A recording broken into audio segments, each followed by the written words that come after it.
तो भाइयों, कल जडेजा वंश के क्षत्रियों का स्थापना दिवस है, जिन्होंने गुजरात पर एक छत्र राज किया।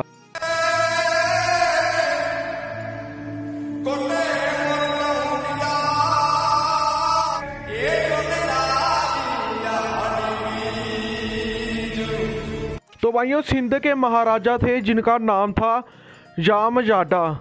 तो भाइयों, जामजादा का कोई बेटा नहीं था, तो उन्होंने अपने छोटे भाई के बेटे जिसका नाम था लाखो जाडानी, तो उन्होंने उसको गोद लिया।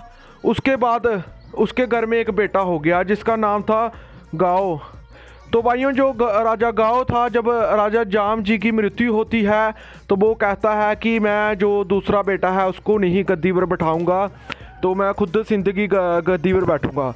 तो वो बैठ गया सिंध की गद्दी पर, और जो लाखों जडानी थे वो वहाँ से निकलकर कच्छ की तो ओर आते हैं। कच्छ जो कि सिंध से ही सिमटा हुआ राज्य है, कच्छ की ओर आते हैं और वो एक गांव बसाते हैं जिस गांव का नाम था लाखियार बीरो। वो अपने छोटे भाई के नाम पर ये गांव बसाते हैं। आज भी ये गांव आप देख सकते हो, जहां से ही उन्होंने कच्छ पर राज करने की स्थापना की, जहां पर ही उन्होंने गुठा गाड़ा, और जहां से निकल कर ही जडेजा राजपूतों ने कच्छ, राजकोट, जामनगर की रियासतें बनाई और उन्होंने जडेजा राजपूतों का निर्माण किया। उनके आगे जितने भी वंश हुए वो जडेजा राजपूत कहलाए, जो जो कि सिंध से आए थे और सिंध के सामा जो किंगडम था वहाँ के शासक थे। सिंध में सामा किंगडम ने 300 से 400 साल राज किया। उसके बाद सोमरो राजपूत आए जो कि सिंध के राजा बने।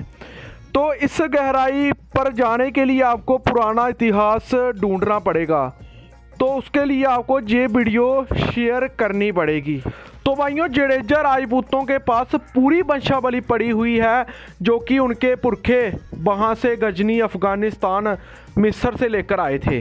तो भाइयों, ये राजगद्दी कहाँ से शुरू होती है आप सभी जरूर शेयर करें। त्रेता युग के तीसरे चरण में पृथ्वी पर कोई अच्छा राजा ना होने के कारण इंद्र की सूचना से राजा चंद्र ने अवतार लिया, जिसके आगे चंद्रवंश चला। चंद्रवंश में 2 वंश हुए, जिसमें एक हुआ पुरु वंश जो कि कुरु वंश की शाखा है, उसमें पांडव कौरव हुए, और जो दूसरा वंश हुआ उसका नाम था जदु वंश, जो दोनों भाई थे। जदु वंश से ही ये जडेजा, जादौन, बाटी, चुंडासमा रहे।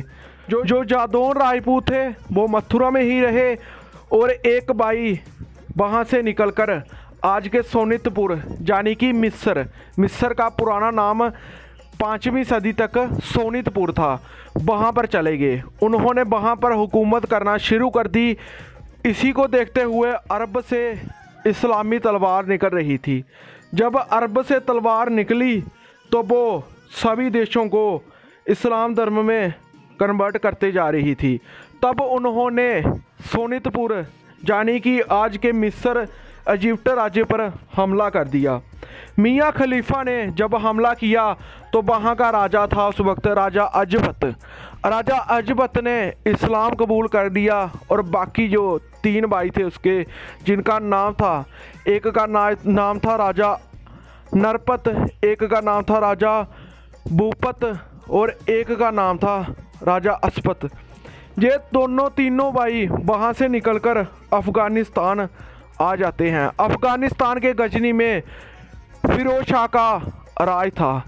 जो इनका राजा भूपत का छोटा भाई था राजा नरपत, जिनसे आगे जडेजा राजपूत निकले, उन्होंने फिरोज शाह की गर्दन काटकर वहाँ पर अपना राज्य स्थापित कर लिया। अरबों द्वारा हमला किया गया, तो जो बाटी थे, जो बड़ा भाई था, वहाँ से निकलकर वो आज के पाकिस्तान पंजाब से होते हुए वो जैसलमेर, हनुमानगढ़ और ये पूरे इलाके पंजाब, बठिंडा, हिसार, सिरसा पर अपना राज कायम करते हैं। और जो चुंडासमा राजपूत था, जो भाई था एक और, वो वहाँ से निकलकर आज के सौराष्ट्र में जो जूनागढ़ है वहाँ पर राठ डायनेस्टी बनाते हैं। और जो राजा जाम नरपत के वंशज थे वो सिंध में चले जाते हैं। सिंध में वो जाम की पदवी लगाते हुए ही राज करते हैं, और उसी से लाखों जडानी जी कक्ष में आते हैं और जडेजा राजपूत वंश की स्थापना करते हैं।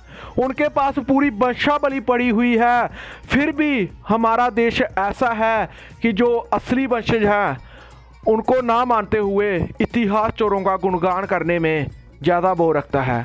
तो सभी भाई इस वीडियो को ज़्यादा से ज़्यादा शेयर करें कि जिनके पास हजारों सालों की वंशावली पड़ी हुई है, जिनके पास रियासतें हैं, महाराजा हैं, वो भगवान श्री कृष्णा जी के असली वंशज ही हैं।